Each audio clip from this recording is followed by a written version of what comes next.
Presidente da República apela aos jovens a trocarem as lamentações pelo foco nas soluções para o desenvolvimento. CNE considera precipitadas reclamações da Renamo sobre a suposta inelegibilidade de cabeças de listas da Frelimo. Petromoc está mergulhada numa crise financeira e necessita de 7 mil milhões de meticais para se reerguer.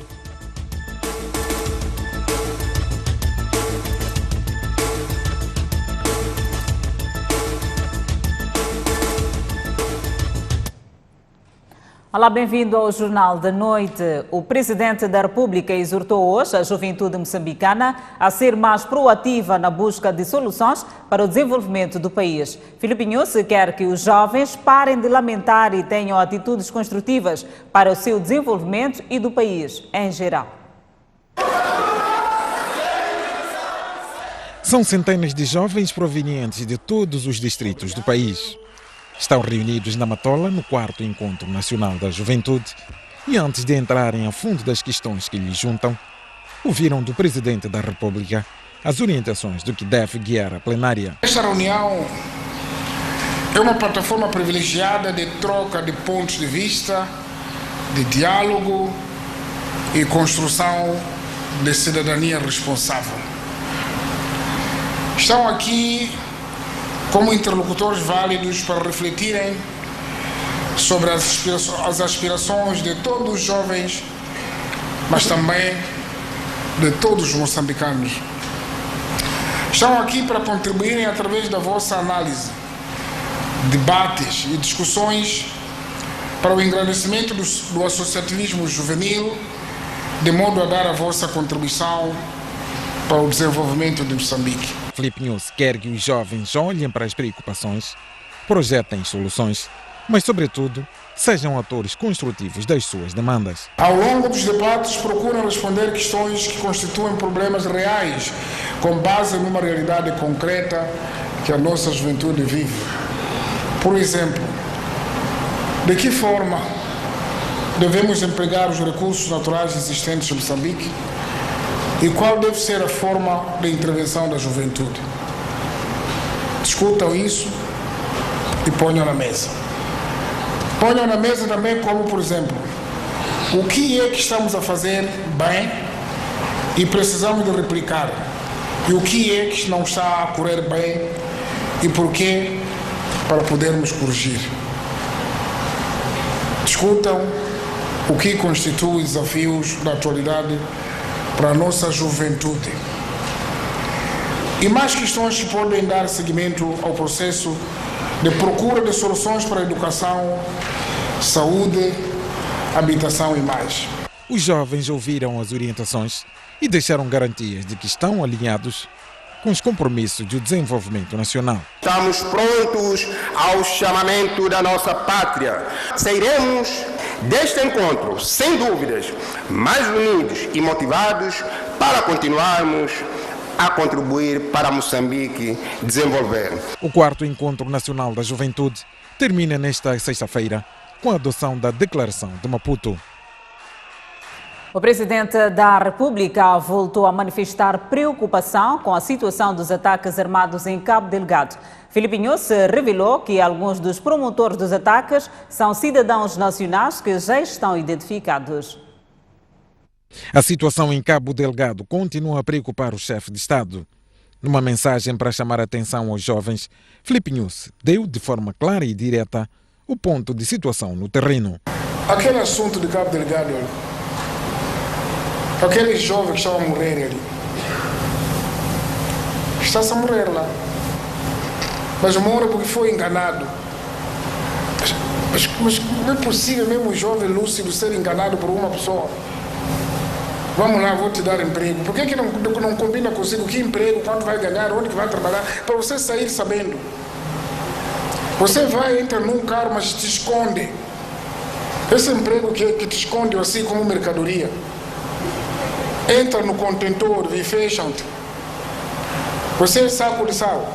Filipe Nyusi revelou que há sinais que apontam para a existência de mão interna por trás da instabilidade promovida em Cabo Delgado. Há sinais de ter alguns seres moçambicanos que vivem bem aqui, que vivem bem na beira, que não estão satisfeitos porque algumas oportunidades, claro que tinha, já não tem. Que as coisas são feitas com alguma transparência. Quando a gente diz que a madeira agora tem que ser feita assim, senão ele fica zangado e vai ficar o mato. Quando ele, por exemplo, as coisas já apanhava sem concurso, agora vai lá concorrer, fica zangado, manda criar filho do outro para ir morrer. Vamos ficar atentos, não podemos ser usados. Já chega. Eu penso que os primeiros denunciados já vão ser denunciados pela juventude. Estou a mentir?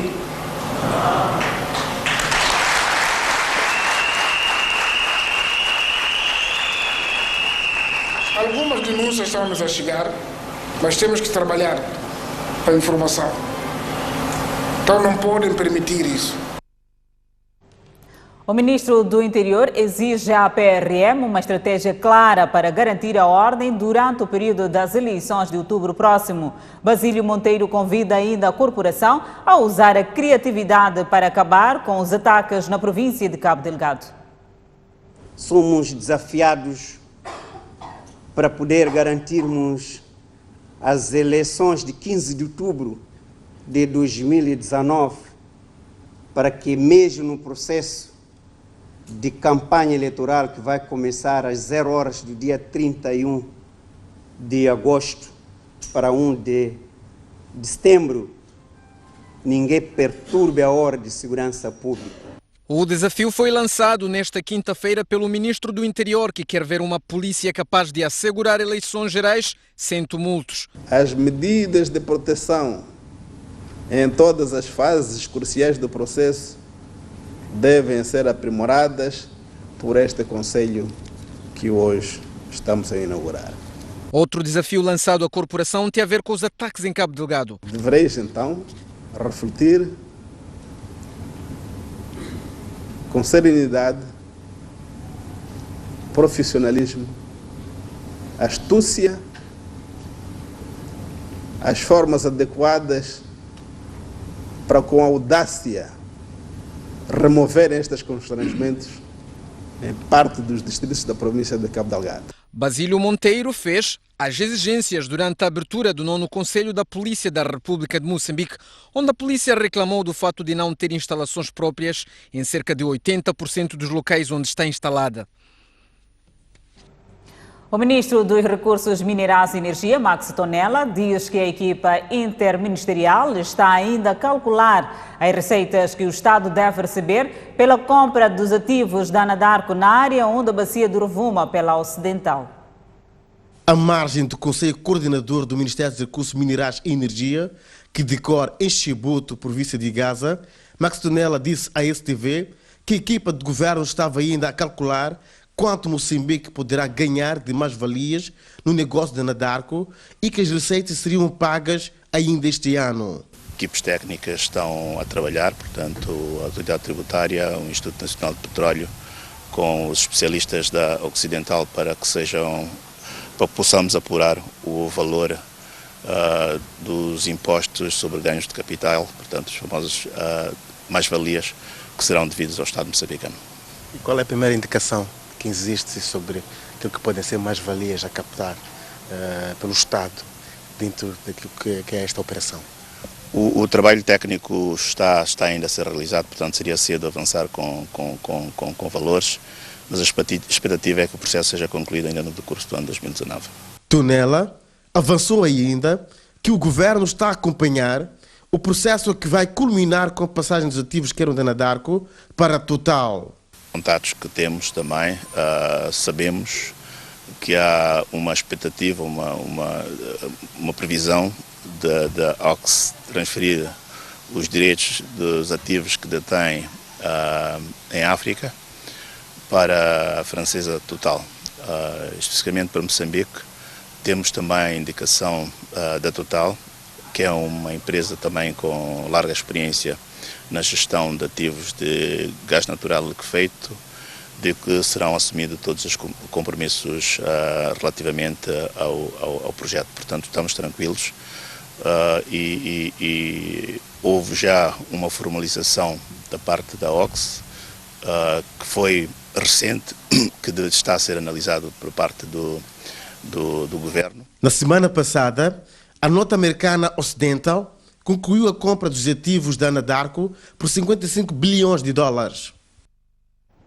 A Petromoc precisa injetar 7 mil milhões de meticais para normalizar a sua atividade no mercado. Super endividada e com seu principal acionista sem dinheiro, o Estado, a empresa desdobra-se para não declarar falência.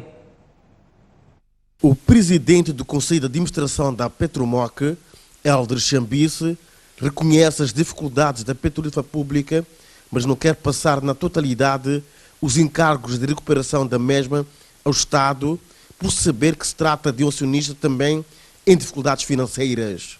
Mas a empresa precisa de dinheiro para se levantar. Bom, neste momento, os fundos próprios negativos estão na casa dos 7 mil milhões de meticais. Portanto, o capital social e os resultados negativos acumulados. Esse é que é o valor dos fundos próprios negativos. Mas, como disse, seria irrealista da nossa parte, como administração da empresa, solicitar ao acionista uma intervenção nessa magnitude. O que nós temos que fazer é uma ação combinada e temos estado a discutir isto com o acionista, cada uma, opções estratégicas, iniciativas de intervenção por forma a melhorar o desempenho. Há quem deve a Petromoc, mas na lista de devedores há também empresas que enfrentam problemas financeiros, como é o caso da LM.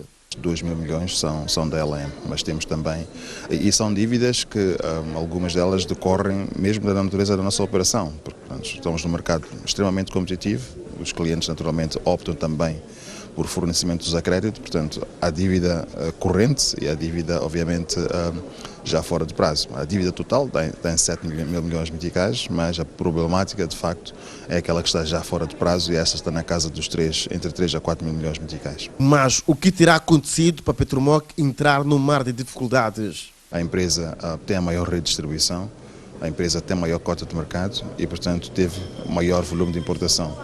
Numa situação em que temos um déficit, o que nós chamamos de déficit regulatório, o ónus da empresa é maior e a empresa teve que se endividar para esse fim. Há elevadas taxas de juros e que depois, naturalmente, levou o seu tempo para compensar. Essa foi uma das razões. E outra razão é, na altura em que houve a melhoria com a reforma do processo de formação de preços, a empresa já está numa situação positiva, o mercado já está numa situação positiva, mas houve um aumento de investimento e, portanto, a concorrência à Petromoc aumentou. Portanto, a Petromoc está numa situação financeira não ideal, mas ao mesmo tempo tem que fazer face à concorrência. De 2015 a 2018, os resultados líquidos da Petromoc foram negativos. Neste momento, a Petromoc tem uma dívida de 12 mil milhões de meticais com a banca.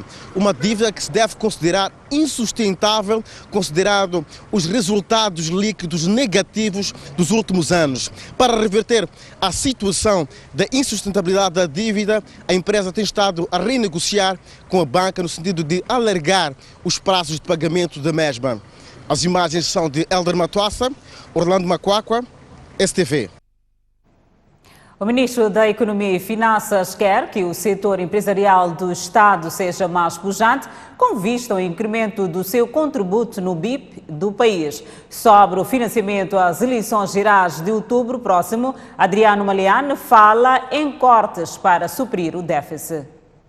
Trazer as empresas públicas para uma gestão privada. É como se tivesse transformado a empresa em todos os aspectos de governação privada. É por isso que estamos a prever a Assembleia, todos os mecanismos para permitir que possa reunir as condições para estar no mercado, porque as condições para estar no mercado de capitais são muito mais exigentes e era preciso adequar as empresas públicas. Com as eleições gerais de 2019 à porta e caracterizadas por um déficit orçamental, o ministro da Economia e Finanças garantiu que o escrutínio vai decorrer sem sobressaltos. O déficit deixou de ser 8,5 para 5,9 pelo trabalho que foi feito. Neste momento, nós estamos a trabalhar com os parceiros que é para ver como é que nós vamos fechar. O risco de não ter o valor vai só significar que eu tenho que cortar a despesa em algum sítio.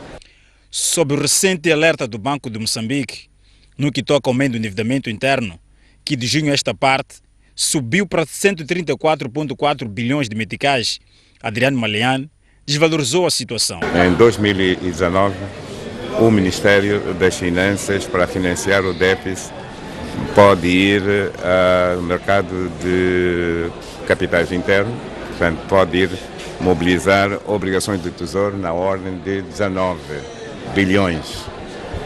Portanto, neste momento, até junho, nós fomos lá buscar 11, quer dizer que ainda temos 8. Portanto, todo esse crescimento até chegar a 19 é o que está previsto. A Comissão Nacional de Eleições diz que a RENAMO não deve fazer reclamações sobre cabeças de listas não elegíveis, pois ainda não há nenhuma decisão final sobre a aceitação das candidaturas. O órgão reuniu hoje em plenária para analisar as submissões. Que é o grau superlativo do absurdo apresentar este tipo de candidaturas e julgar que... Para a RENAMO, Júlio Paruque, cabeça de lista da Frelimo para as provinciais em Maputo, não reúne requisitos para ser eleito pelo fato de ter se licenciado fora daquele ponto do país. Mas, segundo o presidente da CNE, ainda é muito cedo para se chegar a essa conclusão. Toda a reclamação é feita depois de tomada qualquer decisão. Neste momento, não penso que seja prudente nem correto fazer-se uma reclamação sobre um acto que ainda não ocorreu. Primeiro deve decorrer esse acto, se a CNE, portanto, aprovar, então, naturalmente, penso que quem quer que seja pode reclamar e não aceitando a reclamação, por exemplo, a CNE, então aí é que há o recurso ao Conselho Constitucional. E sobre a discussão da suposta inelegibilidade, Abdul Karimo já tem opinião formada. Eu acho que é extremamente importante os juristas aprofundarem muito mais estes artigos e de facto verem que eventualmente não há nenhum fundamento, na minha fraca visão, na visão de um leigo em matérias, portanto, jurídicas. A lei fala, portanto, em relação aos eleitores, que eles têm capacidade eleitoral, né, ativa, e não fala dos eleitos. Portanto, a lei, se reparar em todos esses artigos que fez menção, está a falar de eleitores inscritos naquela circunscrição da província, os eleitores, mas já não fala sobre se é uma condição para os que vão ser eleitos naquela província. Portanto, é bom, se calhar, refletirmos um pouco sobre esta matéria e aprofundarmos para que não seja mais um caso do processo eleitoral. De lembrar que, além da alegada inelegibilidade de Júlio Paruque, a RENAMO entende igualmente que os cabeças de lista da Frelimo em Manique, Nampula e Niassa não são elegíveis. A inclusão das mulheres nos processos políticos e na tomada de decisão em Moçambique continua longe do desejado, apesar dos esforços. Este posicionamento é da diretora executiva do Centro de Estudos Interdisciplinares de Comunicação. A representação das mulheres na política é um fenômeno que tem estado a preocupar várias organizações da sociedade civil e não só. Perante a consciência desta desigualdade, o Centro de Estudos Interdisciplinares de Comunicação realizou na manhã desta quinta-feira uma mesa redonda que juntou representantes de partidos políticos, acadêmicos e estudantes para refletirem e buscar soluções para inverter o atual cenário. Queremos perceber com esta mesa redonda, juntando representantes de partidos políticos, mulheres que estão na carreira política, estudantes, docentes, para juntos percebermos quais são os fatores que explicam a fraca presença das mulheres nos cargos de liderança, porque as mulheres elas estão presentes nos partidos políticos, mas não estão nas posições de tomada de decisão. O que nos interessa é ter a equidade de gênero. Nós sabemos que as mulheres estão numa posição inferior em relação no que tange a sua presença nas posições de tomada de decisão, então nós queremos saber o que os partidos podem fazer, estão a fazer para melhorar o posicionamento das mulheres nas posições de tomada de decisão. Estamos preparadas e preparados em termos de instrumentos. A diretora de programas da Oxfam, Helena Shikeli, além de reconhecer os passos dados até o momento, entende que Moçambique devia importar experiências de países como África do Sul para garantir a igualdade do género na política e tomada de decisões. Estamos no caminho certo. No momento em que nós temos compromissos a nível regional, a nível internacional, e nós colocamos esforço suficiente para atingir esses compromissos, nós podemos atingir o que nós queremos. O que acontece é que nós assumimos compromissos a nível regional, a nível internacional, a nível nacional, mas não colocamos recursos suficientes para atingir. É possível, sim. O que, por exemplo, o ANC conseguiu, é conseguido através de uma cláusula no seu estatuto, 50-50. E isto tem que ser seguido à risca. Por sua vez, a docente universitária e politóloga Sônia Choni diz que os partidos políticos têm um papel fundamental para mudar esta realidade. Aos partidos políticos é preciso que eles, de fato, comecem a interiorizar um aspecto importante. É preciso, na tomada de decisões, envolver as mulheres. Claro que pode não ser numa situação paritária a curto prazo, mas não é impossível. A mesa redonda serviu, entre outras coisas, para troca de experiências sobre a participação das mulheres na política nacional, bem como nos processos de tomada de decisão. 2 pessoas estão detidas em Nampula, indiciadas de envolvimento na vandalização de uma campo onde estavam enterrados o corpo de uma menor que era portadora de albinismo. A polícia diz ter flagrado os 2 com ossadas humanas.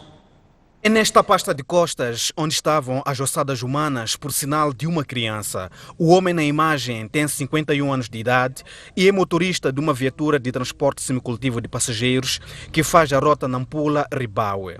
Foi detido esta quarta-feira, juntamente com seu adjunto, indiciados de envolvimento no caso. Toda a gente levaram as pastas e vasculharam. Então ficou aquela pasta lá dentro do carro, a cadeira de trás. Disseram aquela pasta ali de quê? Então dali, pronto, não houve ninguém a sobressair. Às tantas, uma senhora disse, o dono estava, quando ele viu que estava a vasculhar pasta, ele se pôs como ia mijar, pronto, e foi-se embora, fugiu. Assim, então, disse, tirem lá essa pasta. Tiraram aquela pasta. Então a polícia que estava nos a vasculhar, ele viu, sepa, motorista cooperador vir aqui. Fomos num sítio aí, ele disse, você sabe o que tem aqui? Eu disse, nada, não sei. Uma vez que não identificamos cada passageiro, quando vê o que leva, não só, choramos, se houvesse passageiro carregar, irmos, só.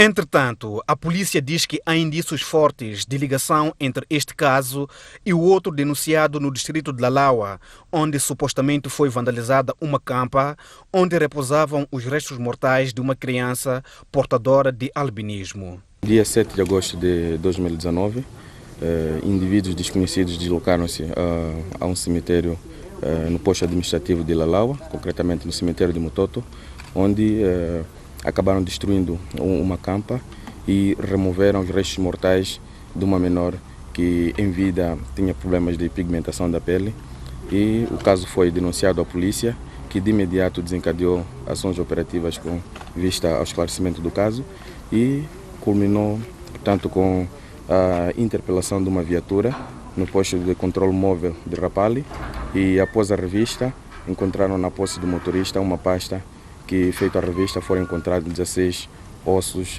humanos.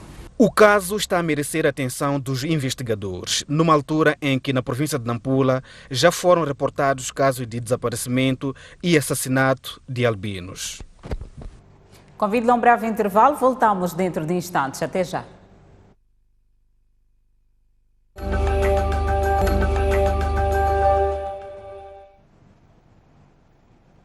De volta ao Jornal da Noite. O secretário-geral da Frelimo, Roque Silva, apela aos membros e simpatizantes daquela formação política a olharem para a campanha eleitoral que arranca a 31 de agosto como um momento de festa e reconciliação nacional. O secretário-geral da Frelimo foi recebido na zona do Rio Luenha e da cidade de Tete pelos membros e simpatizantes do seu partido. Depois de uma curta interação com a imprensa, orientou um comício popular na sede do distrito de Guru. Seguidamente rumou para Barue, concretamente na região de Nhampassa, onde apelou para a necessidade de uma campanha eleitoral ordeira. Quero apelar a todos para nós fazermos uma campanha de paz, fazer uma campanha de reconciliação, fazer uma campanha de harmonia, fazer uma campanha de amor, esquecendo o que passou, esquecendo a violência, então usando palavras como forma de conquistar o eleitorado. Se nós fizermos isso, estaremos a contribuir para a reconciliação nacional. Se nós fizermos desta maneira, estaremos a contribuir para a paz. Roque Silva lembrou aos presentes o significado de campanha eleitoral. Campanha eleitoral é o mesmo que um homem que quer casar. É o momento em que ele anda à procura da namorada, tentar explicar à namorada o que é que ela vai ganhar se casar com ele. Não é batendo essa mulher que você diz ama que você vai conseguir lhe convencer para te amar. Não é ameaçando a pessoa que você diz que quer casar com ela que vai te amar. É dizendo coisas boas. É alimentando esperança nela. Que vai ter vida melhor se casar consigo. Durante 2 dias de visita à província de Manica, Roque Silva tem agendado comícios populares e reuniões com as bases do seu partido nos distritos de Barue, Guru e cidade de Chimoio. O governo de Inhambane prevê entregar pouco mais de 33 mil doates até final do presente mandato para todas as comunidades de Inharim, Romuim e Zavala.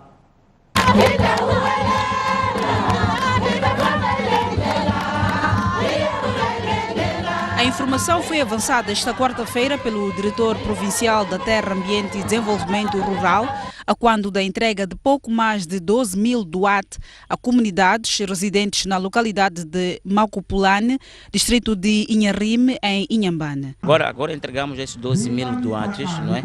E isto é no distrito de Inharim. Vamos entregar no distrito de Domoine e depois Zavala. Então, no total, vamos entregar cerca de 33 mil doates nessa fase. Na verdade, o programa é para exatamente dar doates àqueles que não podem, que não têm posses, não têm condições para tratar um doate.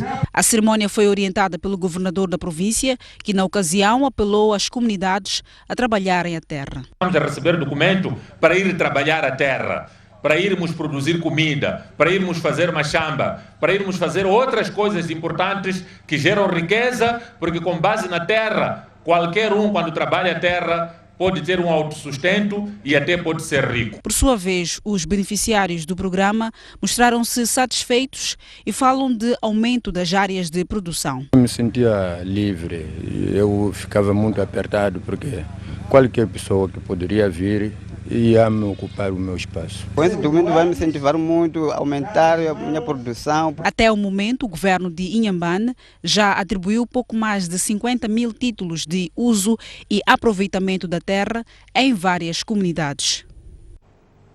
A sociedade civil considera difícil falar de justiça social em Moçambique por, alegadamente, esta não existir de forma considerável. Para a Liga das Organizações Não Governamentais, o país ainda se ressente de graves problemas dos direitos humanos. Reunidas em Conferência Nacional, diversas organizações da sociedade civil refletem na capital do país, desde quarta-feira, os acontecimentos que têm vindo a marcar o país. Um dos pontos de destaque é a justiça social, que, no entender delas, é um assunto negligenciado. Se quisermos falar mesmo de justiça social em Moçambique, é um desafio, é um grande desafio. É difícil falar disso, é muito difícil falar disso. Para as organizações não governamentais, os direitos humanos não têm sido efetivamente respeitados. Como exemplo, apontam o terror que se vive na província de Cabo Delgado. E o governo moçambicano parece que não está a intervir da melhor forma possível. Dentre várias situações que já aconteceram no país, estamos a destacar este por ser o mais recente e de forma recorrente está a acontecer num círculo muito fechado e a nossa análise é que se existir a vontade de intervenção do próprio governo moçambicano, seria possível eliminar ou estancar esta situação. A 7ª Conferência Nacional das Organizações da Sociedade Civil, que decorre em Maputo, termina esta sexta-feira. Seguimos com a página internacional. 3 indivíduos foram sentenciados à morte por terem assassinado um jovem albino em 2015 no Malau. A justiça malauiana acredita que a pena de morte poderá reduzir estes crimes macabros. Levados pela crença de que o albinismo pode ser fonte de riqueza, 3 homens sequestraram uma pessoa albina no Malawi, tendo-a amarrado, cortado os braços e pernas e por fim enterraram o corpo num jardim. Na terça-feira, os 3 criminosos, que são 2 homens e uma mulher, tiveram que ajustar as contas com a justiça. O Tribunal Supremo em Xinji determinou pena de morte aos culpados, justificando a sentença como forma de desencorajar a prática destes atos macabros.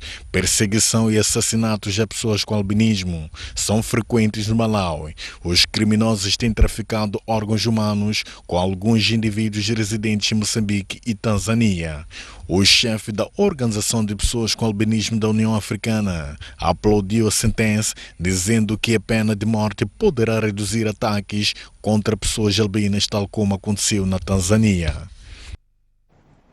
Já faz 4 dias que os motoristas portugueses de mercadorias de matérias perigosas estão em greve. O patronato diz que não vai entrar em negociações com os sindicatos enquanto a greve durar. Ainda não está à vista a solução para o fim da greve dos motoristas de mercadorias e materiais perigosos em Portugal. Os motoristas reclamam o cumprimento do acordo de maio, que inclui o aumento salarial, mas a ANTRAN, que é uma associação dos patronatos, recusa-se a ceder, afirmando que os motoristas já recebem o suficiente. Esta quarta-feira, a ANTRAN chegou a negar quaisquer negociações com os sindicatos, dizendo que não pode dialogar com a espada na cabeça em referência à greve. Por outro lado, o Jornal Público revelou que o porta-voz de grevistas estava a ser investigado por burla, uma informação confirmada pela Procuradoria-Geral de Portugal. Finalmente, alguns países da Europa, como Portugal e Espanha, ofereceram-se a acolher uma parte dos 147 migrantes que há 2 semanas estão à deriva no mar Mediterrâneo. Parece ter chegado ao fim o tormento dos 147 migrantes do navio Open Arms que se encontrava à deriva no mar Mediterrâneo, à espera de um porto seguro da Europa.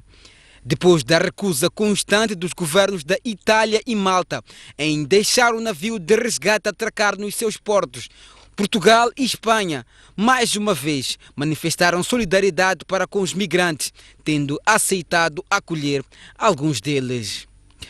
Portugal diz que tem espaço para receber 10 migrantes. A Espanha não chegou a especificar um número. O Open Arms, navio de resgate espanhol, está ao largo do porto de Lampedusa, mas carece de autorização do ministro do Interior, Matteo Salvini, para atracar. Salvini, que está em braço de ferro com a justiça italiana, que ordenou a entrada dos migrantes, voltou a insistir que a crise dos migrantes deve ser resolvida pela União Europeia e não pela Itália sozinha. Convido a um breve intervalo, mas antes a previsão de estado do tempo para amanhã. Para a zona sul do país, prevê-se para Maputo 32 de máxima, 17 de mínima, Xai-Xai 29 de máxima, 20 de mínima, Inhambane 27 de máxima, 21 de mínima. Seguimos para a zona centro do país. Beira 26 de máxima, 20 de mínima, Quilimane 27 de máxima, 16 de mínima, Chimoio 24 de máxima, 14 de mínima, Teta 31 de máxima e 20 de mínima. Por fim, a zona norte do país, Nampula 27 de máxima, 18 de mínima, Pemba 29 de máxima, 19 de mínima, Lixinga 23 de máxima e 11 de mínima.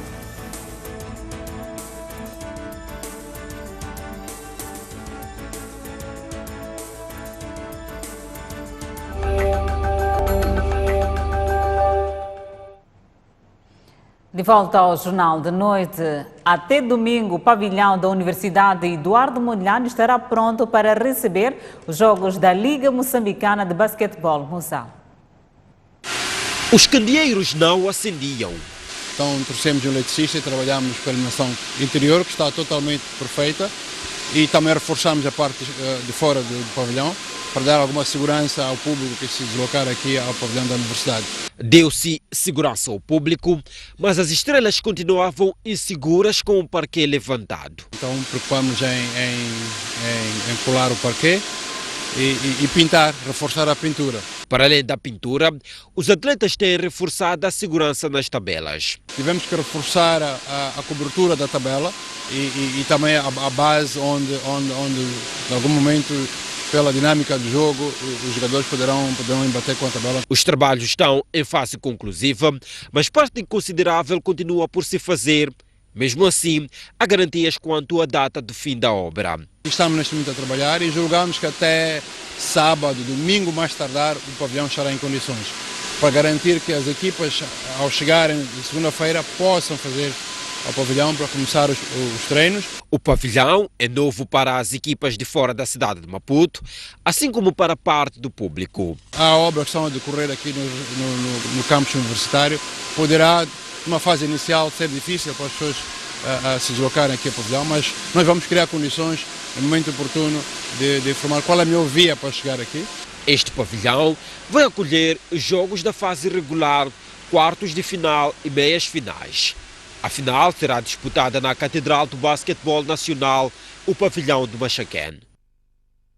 A equipa da Universidade Pedagógica reforçou-se com 5 jogadores para a Liga Moçambicana de Basquetebol Musal deste ano, cujo objetivo é manter-se na próxima edição deste torneio. De regresso à fina flor do basquetebol nacional, a Universidade Pedagógica diz que vem para ficar. Em primeiro lugar, nós queremos aparecer bem no campeonato. Temos como primeiro objetivo fazer parte das 5 que vão se manter no campeonato para a próxima edição. E a partir de lá, cada dia ambicionamos mais, queremos o pódio e quem sabe até estar na final. Para constar no pódio ou estar na final, a UP conta com 5 jogadores contratados, entre eles Nelton Mutabaquer, do Costa do Sol. Recebemos, até então, temos 4 reforços já confirmados, mas a previsão é chegar em número de 5 reforços. Os 5 reforços já estão em fase avançada de integração, mas Télio sabe que com mais tempo os frutos seriam ainda melhores. O tempo é curto, mas já estão dentro daquilo que são os sistemas táticos da própria equipe. Está a ser muito bom. A Universidade Pedagógica chegou à Liga Moçambicana de Basquetebol Musal depois de vencer o Machaquén por 2-1 nos play-offs dos quartos de final do campeonato da cidade. A Seleção Nacional de Basquetebol Senior Feminina qualificou-se esta quinta-feira para as meias finais do Afrobasket 2019 ao vencer o Egito por 80-66.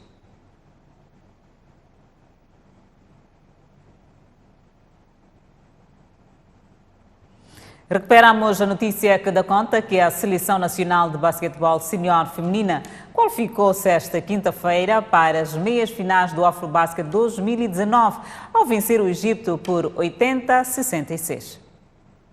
Pela segunda vez consecutiva, Moçambique coloca-se entre as 4 melhores seleções femininas de basquetebol de África. Uma vitória esclarecida diante do Egito, que no último africano derrotou Moçambique na fase de grupos, mantém intacto o sonho de se conquistar o título depois das finais de 1986, 2003 e 2013. Concentrada, a seleção nacional contabilizou 26 pontos contra 9 do Egito no primeiro quarto. Quebra no segundo quarto de Moçambique, com as egípcias a aproveitarem para vencer pelo parcial de 19-11. As egípcias não desistiram do jogo e fruto da sua luta foi o equilíbrio no terceiro quarto, em que se registrou um parcial de 16-14 favorável a Moçambique. No derradeiro quarto, Moçambique esteve melhor e fugiu no resultado, vencendo o jogo por 14 pontos, 80-66. Esta sexta-feira, a Seleção Nacional joga acesso à final da prova diante do vencedor do jogo, Senegal-Angola. O Desportivo de Maputo acusa a Liga Moçambicana de Futebol de impor o campo onde deve realizar os seus jogos. Os alvinegros ameaçam faltar o jogo contra o Ferroviário de Beira se a Liga Moçambicana de Futebol não marcar o mesmo para o campo de Costa do Sol. Tudo começa com a recusa da Liga Moçambicana de Futebol para que o Desportivo de Maputo realizasse o seu jogo da 15ª jornada diante da Liga Desportiva de Maputo no sábado passado, no campo do Costa do Sol, após a interdição do Estado Nacional do Desempeito. O organismo que gera o Moçambola respondeu negativamente, alegadamente, porque a Liga Desportiva de Maputo tinha jogado uma quarta-feira e precisava de 72 horas para descansar. Aliado a isto, está alegada a recusa da Liga Moçambicana de Futebol para o Desportivo de Maputo receber o Ferroviário da Beira em partida da 18ª jornada no sábado, 24 de agosto, alegadamente, porque os locomotivos do Chiveve terão um jogo na quarta-feira, dia 21, precisando também de 72 horas para o descanso. Na carta que enviamos à Liga Moçambicana de Futebol, já prevê o jogo de Ferroviário da Beira para a 18ª jornada. E nesta jornada, como sabemos que o Costa do Sol joga com o Machaquene, nós já antecipamos, foi no dia 2 de agosto. E a Liga Moçambicana de Futebol respondeu-nos no dia 13 de agosto. E a Liga insiste de que temos que procurar um outro campo. Se nós podemos descansar 48 horas e a Liga tem que descansar 72 horas, onde está a igualdade de critérios? E nesta jornada, mais uma vez, só vamos descansar também 48 horas. Jogamos sábado e voltamos a jogar na terça em Chinavane. E se indicamos o campo de Costa do Sol é porque achamos que tem todas as condições para receber e acomodar o jogo do Desportivo. Se as circunstâncias são iguais e nós antecipadamente fizemos a indicação do campo de Costa do Sol, é no Costa do Sol que nós temos que jogar. É apenas isso. Segundo os alvinegros, o organismo que gera o campeonato nacional tem tendência de impor os locais de jogos da sua equipa e, como resposta, já uma decisão. Que nós não temos um outro campo. O campo que nós indicamos é o campo de Costa do Sol, mesmo que para isso o Desportivo apanhe uma falta de comparência. Em face a esses argumentos apresentados, o Desportivo de Maputo sente-se prejudicado pela ação da Liga Moçambicana de Futebol.